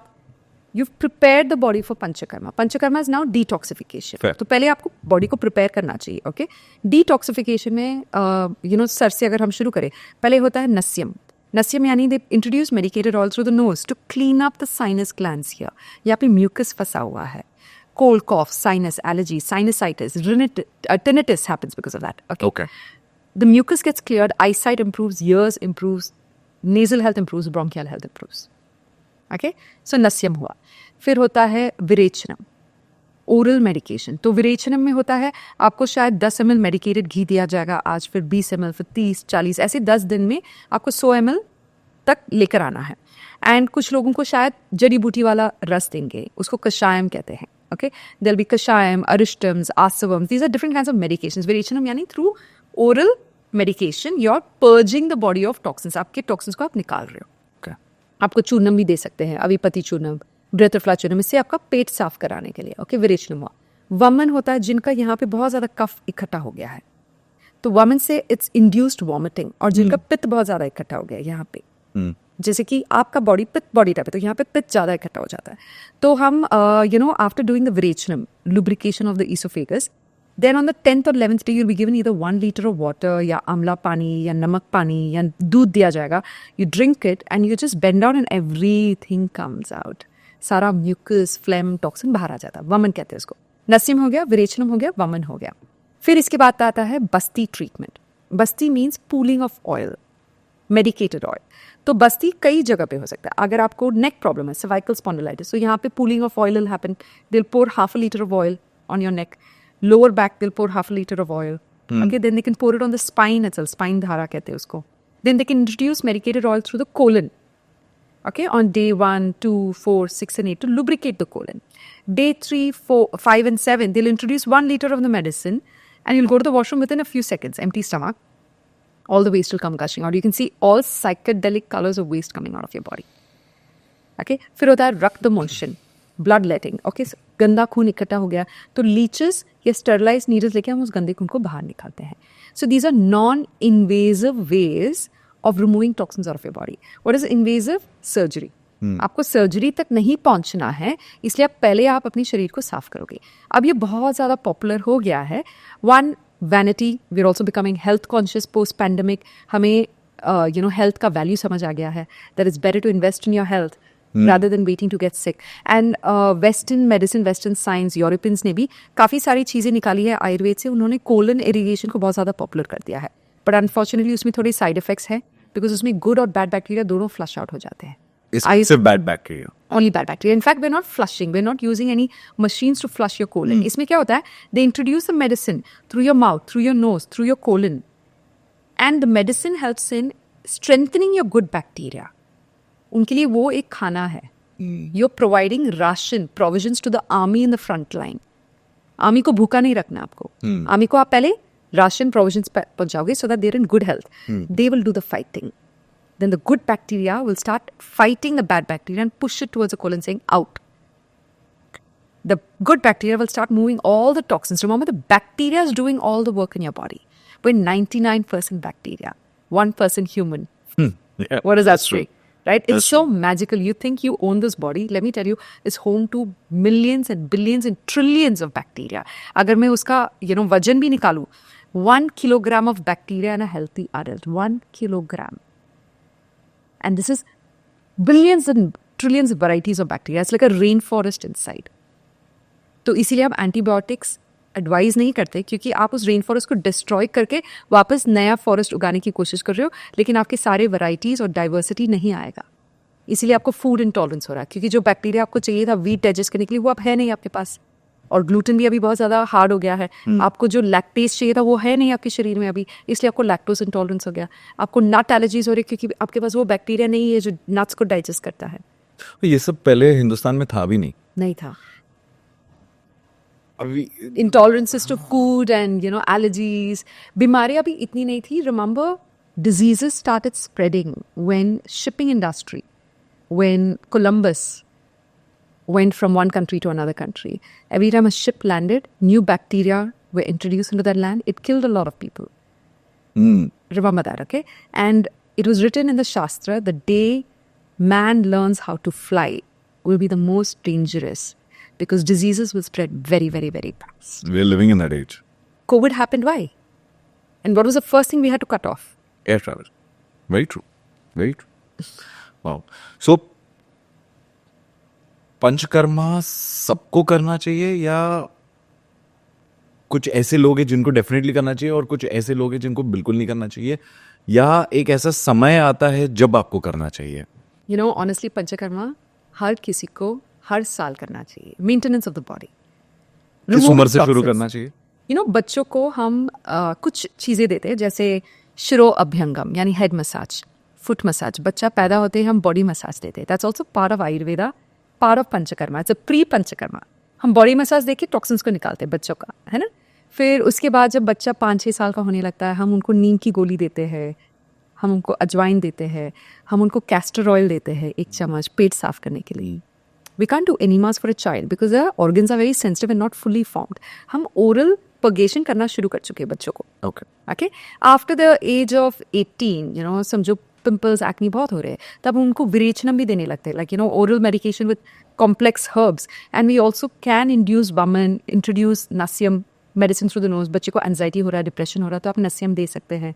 Introducing medicated oil through the years. अगर आपको टिनिटिस का प्रॉब्लम हो गया, रिंगिंग इन द ईयर्स, तब भी आप दे सकते हो बच्चों को. There are certain treatments that can be done for children also. Senior citizens को तो पंचकर्मा की ज़रूरत बहुत ज़्यादा है, क्योंकि आपका शरीर इतना ज़्यादा टॉक्सिन्स इकट्ठा करके वो सारे टॉक्सिन्स आपके हड्डियों में जाके फंस गया है. अब आपके हड्डियों में प्रॉब्लम होने लगी है. पंचकर्मा उनको बहुत ज़रूरी है हर साल. Okay, but after the age of 80 हम नहीं देते हैं. अगर किसी को पाइल्स है, फिशर्स है, तो कुछ ट्रीटमेंट्स हम उनको नहीं दे सकते, जैसे बस्ती का ट्रीटमेंट हुआ. करेक्ट. अगर किसी का सेंसिटिव स्किन है तो शायद हम रक्तमोक्षण नहीं दे सकते हैं. So there are certain protocols of treatment. Remember, it's a very complex science. You have to sit with an Ayurvedic doctor half an hour to 1 hour. It's a personalized science. It's not one size fits all. सबका heart एक जैसा नहीं है, सबका digestive health एक जैसा नहीं है, सबका gut flora एक जैसा नहीं है. We all have unique fingerprints. No two human beings are the same. Correct. There are 7 prototypes of the human body to begin with. But उसके बाद जब गाड़ी शोरूम से निकलती है, हर गाड़ी का जर्नी अलग हो गया है अभी. It will never be the same. The 2 cars that have left the same showroom, the 2 children that have left the same mother's womb will never be the same. Wow, very interesting. We human beings have come from Mother Nature. We'll never be the same. But we started with the 7 prototypes. जब आप Ayurvedic doctor के साथ बैठते हैं तो वो आपके प्रकृति को एनालाइज करेंगे, फिर आपके विकृति को एनालाइज करेंगे. क्या दोषा आउट ऑफ बैलेंस है, उसको बैलेंस में लाने के लिए आयुर्वेद में इतना सारा ज्ञान दिया गया है, इतने सारी जड़ी बूटियां हैं, 10,000 से ज़्यादा जड़ी बूटियां हैं. A lot of science got destroyed during the British rule. 90% of it because of the English Education Act. But we still have access to some science. And honestly, this was my ikigai, my intention in life, that I want to preserve a piece of Indian heritage, Indian science, wisdom and knowledge for the future generations to inherit from. That was my purpose in life, which is why I quit investment banking and TV producer, TV reporter role to get into Ayurveda full time. And this was honestly, like I say, an unexpected journey because nobody in my family is into Ayurveda. दूर दूर तक हमारी family में कोई doctors नहीं है, and if anything we're just like contributors to the revenue generating industry of medicine. हमारी family में बहुत ज़्यादा बीमारियाँ, पेशेंट्स, हार्ट अटैक, सारी चीज़ें हो चुकी है हमारी फैमिली में, जैसे कि हर घर में है. And it was, I think, like I said, necessity is the mother of all inventions. I wanted to find an answer and I found it, and whatever little I found, I've started educating people, and every day we're learning something. Every day we're learning something. Like, I'm amazed when people ask me questions. I was like, oh my God, I just found a new answer to this. And I'm finding it from the resources that's available. What I'm doing is only translating it in a modern language ताकि आप और मैं उसको समझ के apply कर सके. तो आप ज़रूर एक आयुर्वेदिक सेंटर पे जाए, जिंदगी में एक बार तो जाके एक्सपीरियंस तो कर लीजिए, एक बार पंचकर्मा करिए and see how your body turns around. आपका एजिंग प्रोसेस रिवर्स हो जाएगा. उसके बाद you yourself will go every year on your own. Wow. You have to give your body that rest, that detoxification it deserves, that servicing it deserves. गाड़ी की servicing कराते हैं हर 3 महीने, बॉडी की भी सर्विसिंग कराइए. Very true. Let's talk about something जिसके बारे में मैंने जब इस पॉडकास्ट से पहले मैं रिसर्च कर रहा था, इसके बारे में बहुत इन्फॉर्मेशन है नहीं, जो मेरे दिमाग में था. तो ढूंढते ढूंढते मैंने बोला कि यार इसके बारे में बहुत लोग नहीं बात करते हैं. आयुर्वेदा और हमारे 5 senses. Yeah, I'm glad you're asking that again. That is sight, hearing, touch, smell, taste. तो थोड़ा थोड़ा करके इसके ऊपर बात करते हैं. The 5 senses of human beings and Ayurveda's connection. आंखों से शुरू करते हैं. Sight, sense of sight. Yes, it's very powerful. These are called पंच इंद्रिया. हम पंच इंद्रिया जीव है, यानी हमारे पास 5 senses हैं. We also have a 6th sense, which is the intellectual capabilities, right? Now, these 5 senses allows you to navigate the world. हर किसी के पास 5, 4 या 3 तो senses होंगे.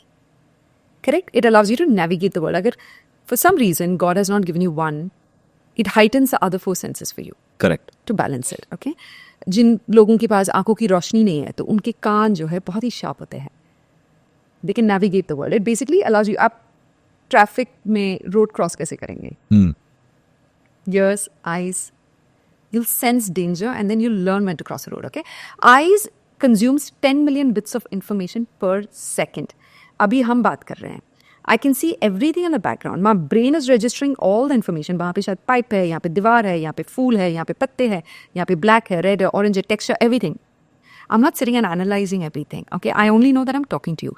The 10 million bits of information goes to the brain every second. And this processor digests that information and gives me a picture and tells me what I need to focus on. I need to focus on the conversation, that's it. I don't need to focus on the blue, black, red, green, nothing. Right? The eye also looks at the food and sends information to the brain. This is overcooked, this is well cooked, this is raw, there's something wrong and fishy. It doesn't look well. There is mold, there is poison, there's toxicity. There's some information that goes. इसलिए बोलते हैं नीचे देख के खाना खाओ. इधर उधर बात मत करो. टीवी मत देखो, मोबाइल फोन मत देखो. The eye is the first set of communicating device for the brain. जब हम खाना खाते हैं तो the crunching sound also goes to the brain through the ears and tells the stomach बहुत कड़क चीज़ है, soft चीज़ है, and the stomach starts creating digestive juices based on the information from the eyes, ears. हम खाने को सूंघते हैं. While you're cooking itself, you're smelling the food. इसलिए people who cook food, generally have a very good digestive health because they're constantly receiving information, right? And then taste buds. It gives information to the brain. Something is wrong, something is rancid, spit it out immediately. And you can save your life by listening to your senses. Touch, खाने को हम हाथों से खाते हैं. Earth, water, fire, air, space is actually in your 5 fingers, okay? This is fire, this is air, this is space, this is earth, connects to your heart, and this is water. Washroom जाते हैं तो बच्चे ऐसे करते हैं ना? Right? So it's a very simple way. जब हम 5 उंगलियों से खाना खाते हैं, तो the 5 senses also gets activated. Some people eat with the palm of the food when they're feeding the children. यहाँ पे भी ओजस है, प्राणा है. इसीलिए हम आशीर्वाद ऐसे देते हैं. इसलिए माँ ऐसे बना के देती है खाना बच्चों को. Correct? So when you eat with your fingers, hot, cold, नरम, कड़क, ये सारा information आपके brain को जाता है. When you use your 5 senses and eat your food, you'll never have digestive health issues. Bloating, gas, flatulence, indigestion, constipation, acidity. अगर आप आंखों से देख रहे हो, अरे ये तो बहुत ही तीखा है, मेरा शरीर आज गर्म है, मैं नहीं खा सकता ये. You make a decision using the 5 senses whether that food is fit for consumption or not. One man is poison, one man's nutrition is another man's poison. जो चीज़ मेरे लिए बहुत ही ज़्यादा पौष्टिक हो सकता है, वो आपके लिए जहरीला हो सकता है. For someone who's trying to lose weight, chilies is great, but for you, chilies will be very poisonous because it will trigger your skin, your pitta, your fire. As simple as that. Use your 5 senses when eating food. Use your 5 senses when you're cooking food. And express gratitude to the universe that you have these complex set of 5 senses, And if I can go a little deeper, in Jainism, I read Ekindriya, Bendriya, Tendriya, Chaurindriya, Pachindriya. 5 तरह के जीव होते हैं. Ekindriya जीव are those that have only one sense. They have a physical body. Okay? Microorganisms in water, earth, in the air, in the space, in the fire. Fire also has some kind of microorganisms that survive in heat. They're called Ekindriya. They only have a physical body and a lifespan. Okay? They're born and they die. They can't taste food. They cannot choose what food they want to eat. They cannot smell. They cannot see. They cannot hear. Bendriya, 2 senses. उनके पास एक शरीर होता है और एक मुंह होता है. Worms. They cannot talk, but they have a mouth. They can feed. Okay? Worms in your stomach. Worms in the food and vegetables and fruits, right? फिर होता है तेंद्रिया. They have 3 senses. Mouth, body, and nose. Some of the sea animals have 3 senses. A starfish would have 2 senses. Then comes the 4 senses. Okay, so your crabs would be 3 senses. Okay, they might have eyes, mouth, and body. They don't have a nose, they don't have ears. Okay, then you have 4 senses. Ants will come under 4 senses. They may not have external ears, but they have eyes, nose, and mouth. Okay, then you have 5 senses. Cows, goats, sheep, donkeys, lion, tiger, they all have 5 senses. Human beings, you have the 6th sense. So the amount of pain a creature experiences is directly proportional to the number of senses they have. Human beings experience the maximum amount of pain. Because हमारे पास सारे senses हैं. Because we also understand ego, jealousy, envy, frustration, किसी ने हमें insult कर दिया, किसी ने हमें rudely कुछ कह दिया, किसी ने हमें group से बाहर निकाल दिया. We experience complex set of emotions. That's why they say killing a human being is the biggest crime. And when we say killing a human being, it's not just other human beings, it's also yourself. Correct. That's why suicide and killing is considered one of the biggest crimes because you're causing pain to everybody connected to that one human being. 5 sense animals. इसीलिए Buddhism में, Jainism में, Hinduism में हम बोलते हैं पचेंद्रिय जीवों को नुकसान मत पहुंचाओ. Beat a whale, or a fish or a animal like a cow, dog, goat, sheep. They're not food. They are living beings with a soul. आप इनकी आत्मा को तकलीफ ना पहुंचाएं. फिर आप चौरिंद्रिय जीव को तकलीफ पहुंचाना बंद करो. तेंद्रिय को, बेंद्रिय को. Monks and sages have understood even Ekindriya Jeev, which they can't see with the naked eye, but they know the presence is there. They'll have only boiled water. They'll have only cooked foods. They will not eat raw vegetables and fruits. Because they don't want to cause harm to that. It's already dead. They will cook it and let it rest for 48 minutes and then they will eat the food. But that's the highest level of consciousness. So we need to get there. And Ayurveda can allow you to get that. Wow. देखिए ये बहुत लोग नहीं पूछते हैं. ये बहुत लोग शायद नहीं जानने की कोशिश भी करते हैं या ये मेरे लिए बहुत इंटरेस्टिंग था तो मैंने पूछ लिया कि ये 5 सेंसेस और आयुर्वेद का क्या कनेक्शन है. You know, did you see how deep and spiritual it can get? Every question. Absolutely. You know why? Because Ayurveda has a spiritual aspect to it, okay? And I started exploring that. Ayurveda says the 4 purpose of life is dharma, artha, kama and moksha. Dharma yani living life in a righteous manner. Artha, earning money in a legal way. Kama fulfil all your desires. आपको घर बसाना है, शादी करनी है, बच्चे करने हैं, you no चीज़ें अकम्प्लिश करनी है लाइफ में, कर लो आप. फिर लास्ट बात है moksha. You have to break the cycle of life and death, नहीं तो आप पुनर्जन्म लेते रहेंगे in different forms, plants, animals, birds, human beings, in different categories. इस जन्म we are lucky and privileged class that we're born in this manner, with all our senses, all our limbs, in a privileged family, with access to education, with access to a phone. Even the people who are watching the podcast, you're still privileged. The fact that you have access to a phone. Correct. And access to this podcast. Correct. And the ability to understand what has been said in the podcast. You had some education, right? So don't waste this life. Don't waste a single day. You have limited number of days, months and years on this planet. Use it wisely. Have a purpose in your soul life. Where does your soul go? To break the cycle of life and death. Have a purpose in your human life, service to humanity. That's a rent you pay to live on this planet. Have a purpose in your work. Are you creating value for the society, for the community? Have a purpose even in your kindness. Be compassionate, not just passionate. Passionate is a burning desire that you want to achieve this and that. Compassion is compassing, bringing everybody into your field of passion and love.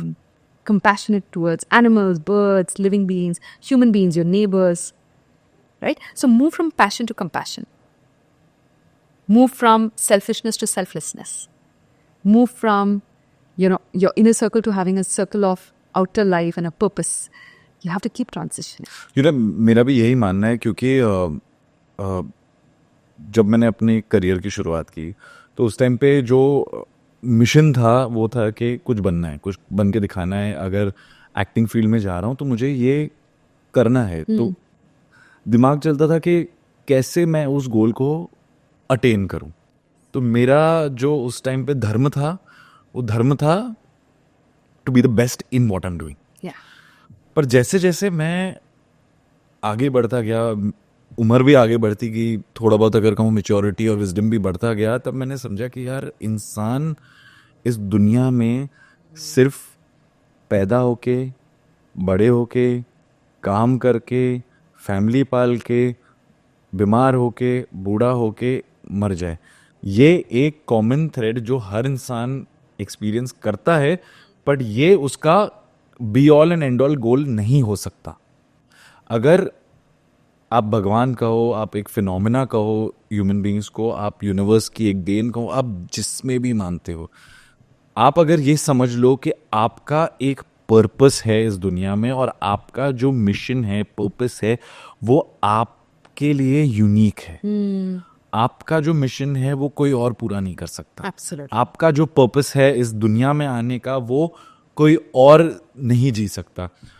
और जिस दिन हर इंसान बस अपने आप से ये सवाल करने लगे कि व्हाई एम आई बॉर्न, मेरा क्या मिशन है, मेरा क्या वजूद है, मुझे क्या करना है और मुझे क्या करके जाना है, अगर ये समझ में आ जाए तो इंसान अपनी जिंदगी को कैसे जिए या कैसे जीना चाहिए, ये इंसान के लिए जर्नी बहुत ही आसान हो जाती है compared to being absolutely blinded. ये बहुत लोगों ने मुझसे, जब मैं ये बात करता हूँ तो बहुत लोग बोलते हैं कि कुणाल तू बहुत ही एलियनेटेड चीज़ें बात कर रहा है, समझ में नहीं आ रहा है. तो मैं उनको बोलता हूँ कि एक काम करते, प्रैक्टिकल एक एग्जांपल मैं देता हूँ. मैं बोलता हूँ कि ह्यूमन बींग्स बाय नेचर आज के टाइम पे इम्पेशेंट हो गए, बहुत इम्पेशेंट है. हर चीज़ ऐसे चाहिए, ऐसे ग्रेटिफिकेशन चाहिए. खाना भी आजकल 10 मिनट में चाहिए, दूध भी घर पे 10 मिनट में आना चाहिए, सब कुछ इंस्टेंट चाहिए. तो एक इम्पेशेंस लेवल भी बहुत बढ़ रहा है. और इम्पेशेंस लेवल के बढ़ने की वजह से जिंदगी में हम ऐसे ऐसी चीज़ें करते हैं जो शायद हम वक्त से पहले कर रहे हैं, जो शायद हमारा टाइम नहीं है ये करने का, पर हम वो कर रहे हैं. मैं हमेशा बोलता हूँ अगर आपका मिशन नहीं है और आपको लगता है यार मुझे नहीं पता, ये मेरे को नहीं जानना है, बहुत हैवी है, बहुत ये है, बहुत वो है, मैं बोलता हूँ सिंपलेस्ट चीज़, आपको ट्रैवल करना पसंद है? ट्रैवल करना पसंद है, ठीक है. आज आप फॉर एग्जाम्पल मुंबई में बैठे हैं, आपने डिसाइड किया मुझे 6 महीने बाद यूनाइटेड स्टेट्स ऑफ अमेरिका घूमने जाना है या कहीं घूमने जाना है। अब जब आपको पता है कि आपका गोल क्या है, आपका मिशन क्या है, मेरे को यूनाइटेड स्टेट्स पहुंचना है, तो उससे पहले बजटिंग करना, वीजा निकालना, पासपोर्ट रेडी करना, इंश्योरेंस रेडी करना, बैग पैक करना, वेदर के लिए कपड़े पैक करना, एयरपोर्ट पहुंचना, आपने इतनी लंबी ट्रैवल किया, आपने इतना लेओवर किया, 18-19 घंटे लगते हैं, आप कंफर्ट में नहीं हो फ्लाइट में एग्जैक्टली, आपको एक सीट दिया हुआ है बस, आप 19 घंटे उस सीट में हो, लेओवर हो गया, ये हो गया। बट क्या आपको वो जर्नी उतनी मुश्किल लगती है? अगर इतनी मुश्किल होती तो बहुत लोग ट्रैवल करना बंद कर देते, बट अगर 99% लोग ट्रैवल करना नहीं छोड़ते हैं क्योंकि उनका गोल क्लियर है। तो जब आपका गोल, आपका मिशन क्लियर है जिंदगी में आपको क्या करना है, तो वो जर्नी मुश्किल नहीं लगेगी। जब आपको नहीं पता आपको कहाँ पहुंचना है तो आपको जर्नी मुश्किल लगेगी, क्योंकि आपको लगेगा कि अब हर वक्त मैं कहाँ जाऊँ, यहाँ जाऊँ या यहाँ जाऊँ। एब्सोल्युटली काम लगता है हर चीज, it becomes like a work, तो हर इंसान को आई फील अपनी जिंदगी से ये सवाल करना चाहिए सुबह उठ के कि मेरा मिशन क्या है, मैं क्यों हूँ यहाँ पे। Absolutely Am I just born to be born, grow up, get ill and die? Yeah. Or am I born for a bigger purpose? Because everyone is born for a bigger purpose. Yeah, very true, very true. Purpose also gives you a reason to wake up in the morning. Of late, unfortunately, I'm meeting a lot of children who are going through anxiety, depression, and bipolar disorder. Young girls, young boys. And the parents are saying she doesn't want to wake up. And even if she's awake, she doesn't want to get out of bed. And I feel sorry for them. And I realize, why. And I told the parents, there's no purpose in life. Okay? Imagine you have a life, like a train. Your body is like a train, okay? You have a destination, which is your desire.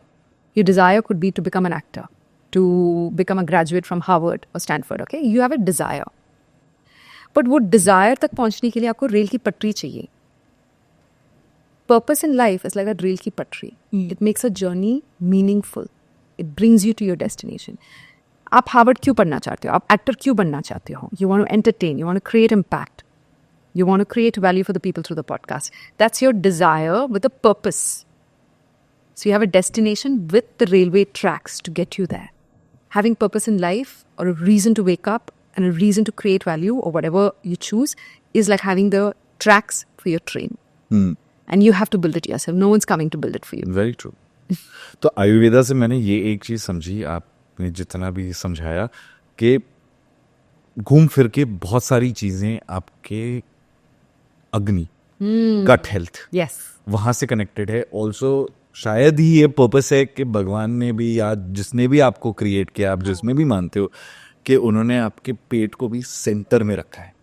Yes, that's a source of ऊपर life. और नीचे आपका शरीर है, but centre में पेट है, तो वहां से आप हर चीज रिवर्स भी कर सकते हो, प्रोग्रेस भी कर सकते हो। तो आयुर्वेदा का बहुत बड़ा महत्व Digestive health पे है. डिजेस्टिव हेल्थ पे है, क्योंकि I think that is what leads to the entire body being nourished And diseased also. And disease. Diseases भी यहीं से शुरू होती है.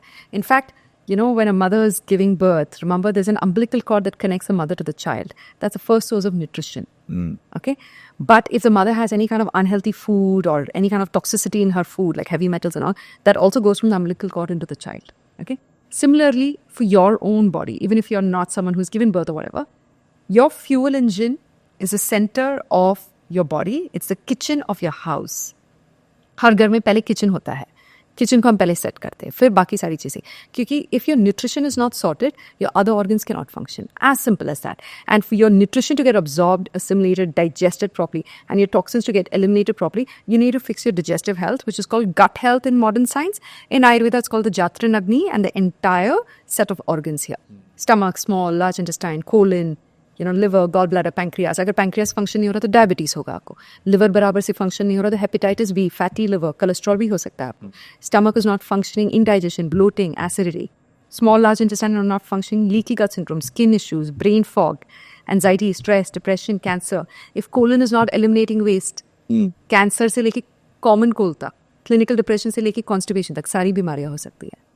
90% of the diseases happens due to an unhealthy colon, as said in modern science, as proven in Ayurveda for the last 5,000 years.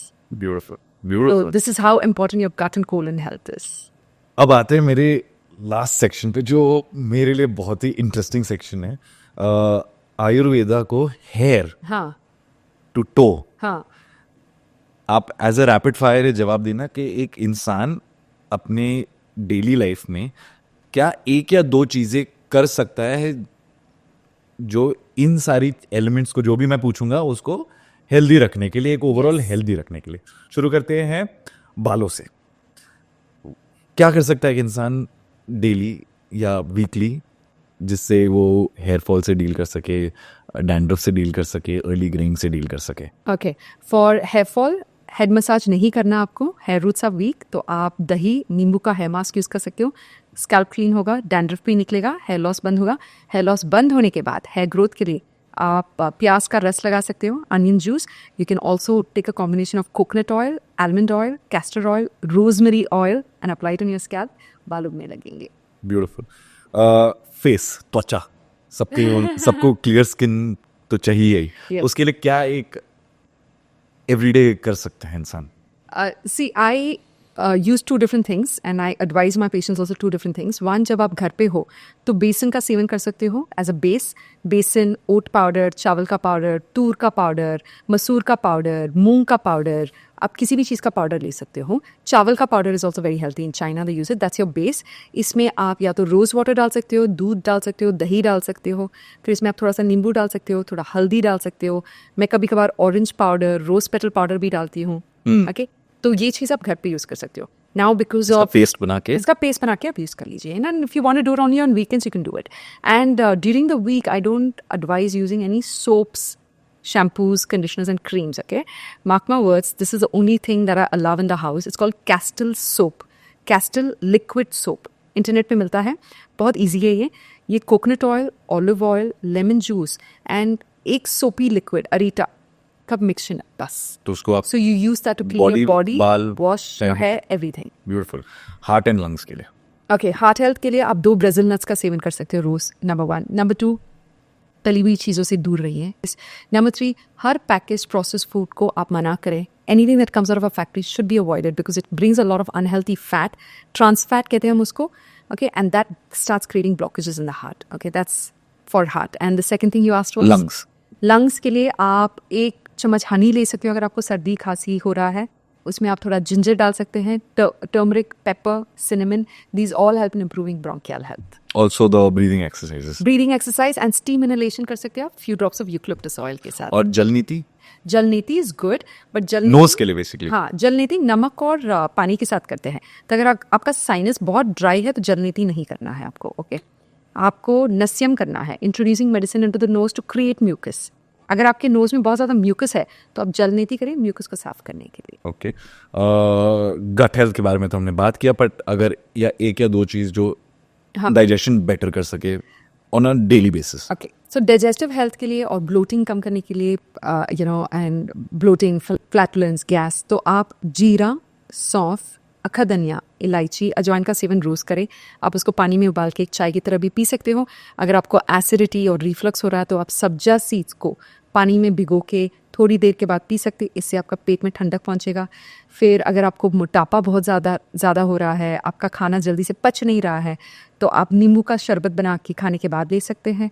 फिर आप शाम को एक गर्म चाय ले सकते हैं जिसमें है दालचीनी, लौंग, इलायची, अदरक, काली मिर्च, थोड़ी सी लेमन ग्रास, पानी में उबाल के, ना कि कैफीन बट गरम मसाला.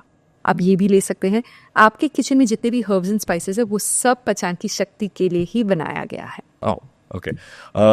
For the colon, yes, and more than that, for the sperm count and the egg health. Okay, all right. For sperm count, usually they recommend ashwagandha because it's called the smell of the horse. It has a lot of vitality in it. For women, we recommend shatavari. Shatavari helps in improving the hormonal balance and improving fertility.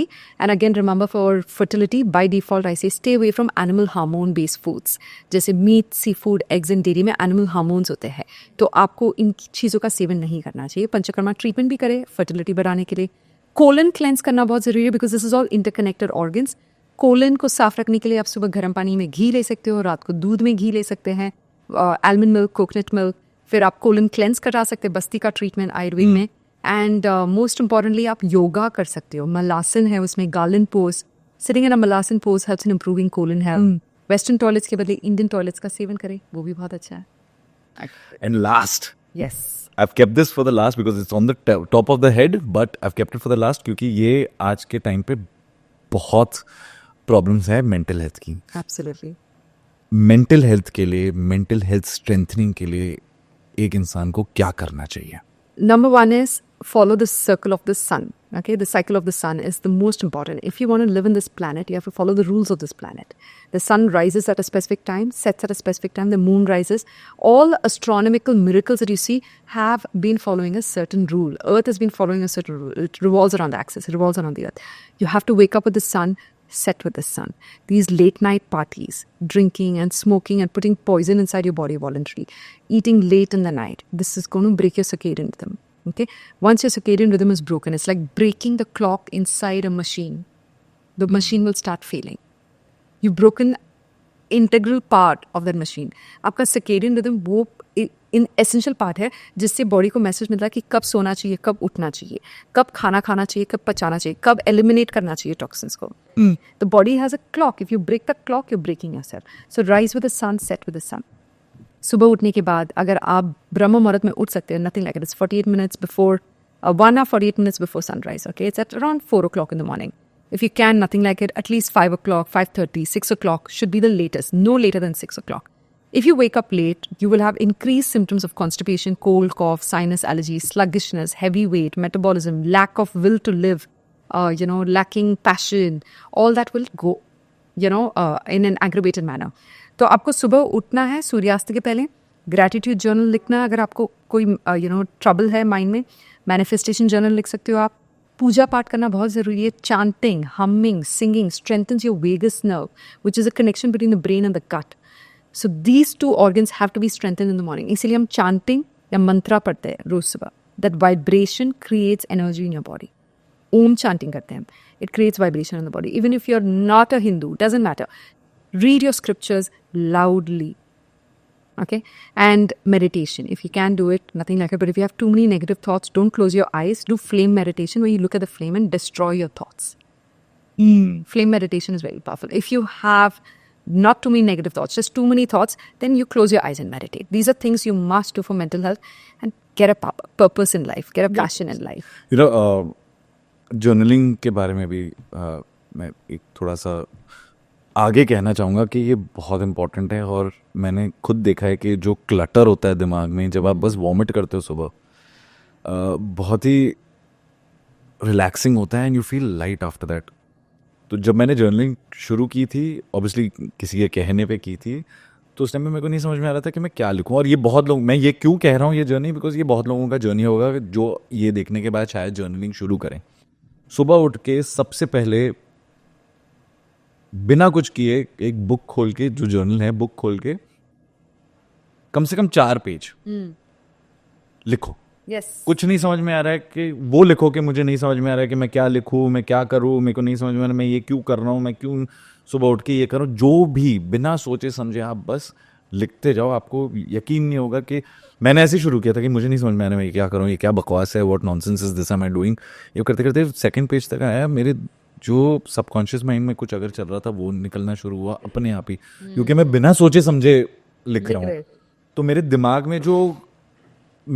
में जो clutter है वो मैं बस vomit कर रहा था. तो जब मैं वॉमिट कर रहा था वो क्लटर खत्म हो रहा था.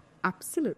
तो जब क्लटर खत्म हो रहा था दिमाग में और जगह थी बाकी सारी रेलेवेंट चीज़ों को लाने के लिए या रेलेवेंट चीज़ों के बारे में सोचने के लिए. तो जर्नलिंग बहुत इंपॉर्टेंट है मेंटल हेल्थ के लिए भी. Absolutely. It brings clarity to your क्योंकि mind. कई बार हमें नहीं समझ में आ रहा है कि क्या हमें ट्रबल कर रहा है, पर आप लिखते जाओ, कहीं ना कहीं वो निकलेगा. Answer comes out. Answer comes out. And also, what happens? It tricks your brain, okay? You have thousands of memories, millions and billions of memories in your subconscious mind. 95% of your memories are stored in the subconscious mind. 5% in the conscious mind. Now, when you start journaling, the brain's like, oh, she's writing it down. I don't have to remember it. She has downloaded the information on a pen drive. You're not going to keep checking the pen drive every day to see if the information is there. Correct. If the computer is overloaded, what do? You put it in an external hard drive, your pen drive.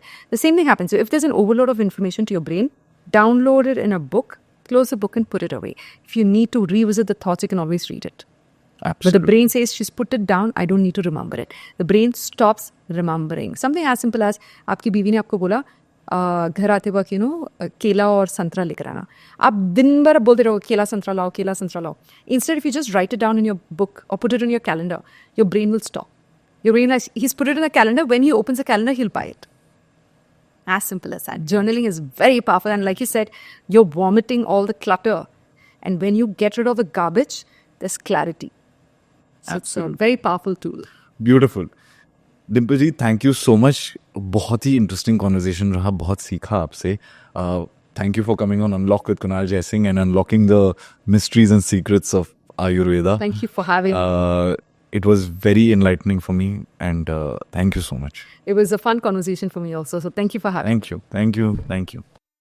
I hope आज का video आपको अच्छा लगा, और अगर इस video के through हमने आपकी ज़िंदगी में थोड़ा सा भी वैल्यू क्रिएट किया है, अगर यहाँ से आपको कुछ भी नॉलेज मिला है, तो प्लीज़ इस वीडियो को शेयर कीजिए, इस वीडियो को लाइक कीजिए और मेरे चैनल को सब्सक्राइब कीजिए, ताकि जैसे ये चैनल और आगे बढ़े, ज़्यादा सब्सक्रिप्शंस हो, हम बेहतर गेस्ट ला सके और उनके नॉलेज के थ्रू आपकी ज़िंदगी में कुछ चीज़ें अनलॉक कर सकें. Once again, thank you for joining me on unlock with Kunal Jaisingh. See you soon.